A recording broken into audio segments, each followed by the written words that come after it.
you just told me about the other work that you did in terms of the outreach. How were you appointed to be the commissioner of the New York City Council Against Poverty? Well, I came to New York. I was invited here to work for a group called the New York City Mission Society, which is the oldest charity in New York. And a fellow by the name of Dr. David Barry, who was the head of it, had heard of what I was doing in Boston. So they wanted to start a project in Brooklyn, in Bedford-Stuyvesant, where there were some very powerful churches. But again, those churches were now recognizing they had to do more in terms of being active in the community.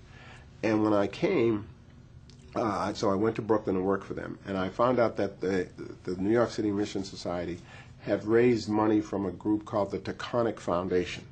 And the Taconic Foundation gave money to New York City Mission Society, which they used to hire me for this program. And after I did the program in Brooklyn for about a year, the foundation itself said, you should come work for us and help us find things that we can do in the city. And at that time, John Lindsay, remember him, Yes. had just been elected mayor. And Lyndon Johnson was the president, and they started something called the Anti-Poverty Program, the Community Development Program. And one of the aspects of this is they had to have a group called the Council Against Poverty, which would distribute money to communities in ways that hadn't happened before.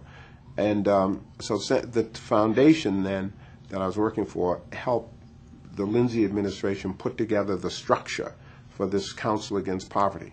And so since I was involved then in helping to put the structure together, the mayor then asked me to be the chairman of the Council Against Poverty. So that was my first public job. I was chairman of this group. We had representatives from all of the areas of the city. I had to go out to these various communities and help them establish community groups that would receive money from the council to do job training and other kinds of programs in the community. So that It was a wonderful fit for your activism. It worked, and also, it was my first exposure to public service, and it was very good.